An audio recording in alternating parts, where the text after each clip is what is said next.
and going to my expert for the advice. Well, thank you. And thank you for you, but we appreciate all the work you do all the time, but especially right now during the coronavirus, because, you know, there's 2.2 million people who are living behind bars right now that are essentially sitting ducks for coronavirus. They are stuck in tiny cells. They don't have the hygiene items they need. They can't get the soap, the hand sanitizer. I actually had a conversation with somebody in a facility the other day who said, you know, he's having to make the decision, should he buy soap or should he buy food to eat for while he's in there? And, you know, many of them can't get hand sanitizer because it has alcohol in it. It's a contraband item. And then there's, you know, 2 or 3 people. Wow, I never thought about that. Yeah. I didn't even know that. And sometimes, you know, there's 2, 3, 4 people living in a cell that's like 6 feet by 8 feet. You've seen the cells, Kim. You can't socialize. Are terrified. They also don't have the protective gear they need. I got a message from somebody's daughter the other day saying her elderly father had to fashion a mask out of his underwear, right? Like, you think about the level of indignity that somebody is that desperate to protect their own life. It's heartbreaking. And the people inside are scared. Their loved ones are scared. And yeah, I was going to say, people that can't, you know, come and visit, now they're getting that, like, love and communication cut off from them that they probably so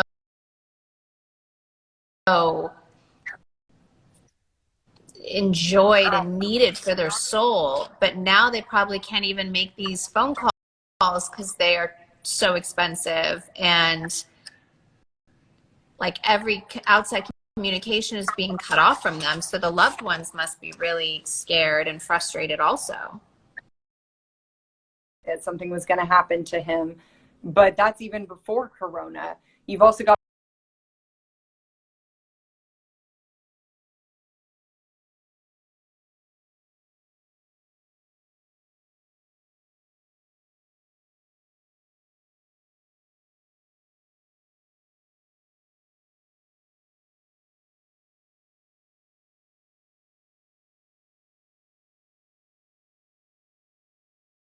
Cell with 3 people sometimes, and you cannot social distance. You can't respect what they're asking everyone else to do outside because of their living situation. Or you've got people living in open bays where it might be 100 people, 300 people in one big room with triple bunks. And then you've got people who are coming in and out of the facilities every day, the staff that work. It's really a high risk that the prisons and jails could end up accelerating the virus if we don't take the right precautions to protect people inside. Yeah. I mean, it's just so crazy to think of, like, for me, I feel like everyone is just now forgetting about people inside when there's a huge pandemic like this, and everyone is just kind of fending for themselves on the outside when there's, so, like you said, 2.2 million people inside that need this protection. And it's so frustrating to see that.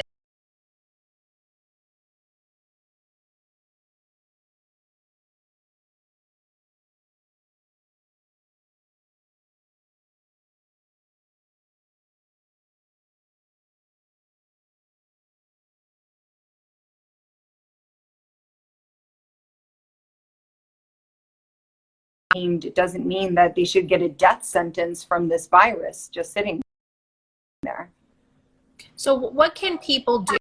That's the one question that I get asked all the time. When the amount of phone calls I got after the Justice Project was like, okay, it's clear as day. I completely understand. You showed a whole different side to the justice system. But what can I do? What can I do to help? So what would you recommend for people to do? And I always want to know that when people ask me, where can I direct them to go? I know you work with, what people can do to really help.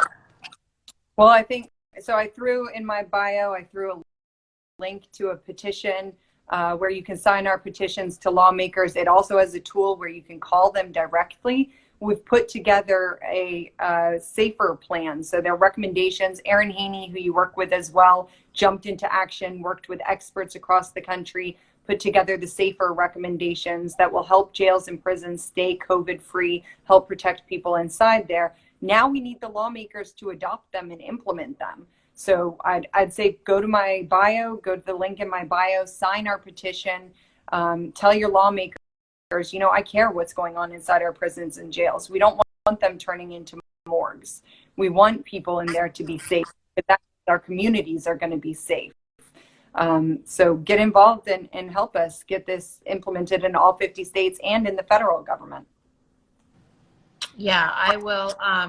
I'll post a link to that as well later so people can really understand how they can help. I mean, it's just crazy to think that, you know, Alice Johnson, if, you know, she wasn't out now, she would be just sitting there probably so scared that she was going to get the coronavirus. And it's just such a scary thing to think about. And I really urge everyone to listen to what Jessica said and sign these petitions, and that they help get all the laws passed and have all of the people that can make a difference. Really, I think it really puts the pressure on to step up and pay attention, not to forget about the people that are sitting in our prisons and jails that are scared just like we are. Yeah. And Kim, you're shining important to know that we're all going to get through this together, though, and you're a shining example of what happens when there's public pressure around the prisons and jails, and how we can actually get people out, because there are a lot of Miss Alices. There are a lot of people in there who didn't even commit a crime, but are there because of a technical violation of probation or parole. So they missed a meeting with their probation or parole officer, or they didn't make a payment on time. Or there's a lot of people who are there because they just can't afford their bail amount.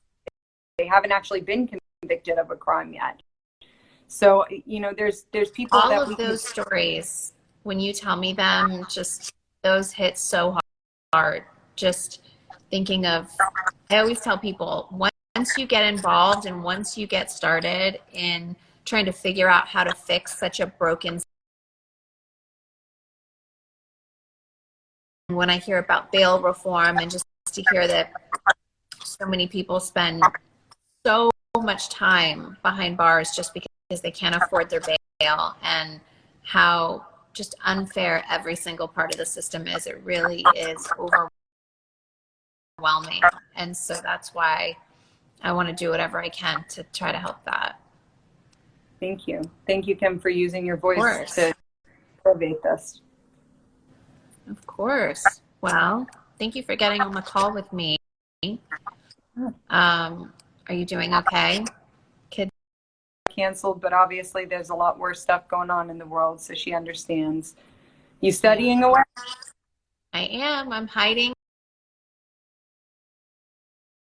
in every corner that I can get to sneak away and study. I'm going to put you on a call with my kids later so you can tell them that it's very serious, that mommy has to study, and to give me the space to do that, please. Yes, I will. I'll tell her. I saw North earlier. North, mommy needs to keep studying. This big exam is coming up. She's quiet right now in my bathroom, so I'm going to let her be, and I can sit here. Leaves me alone. That works. That works. Well, thank you, Kim, for taking the time and hopping on the live. Sorry about the technical issues, but I appreciate it. Of course.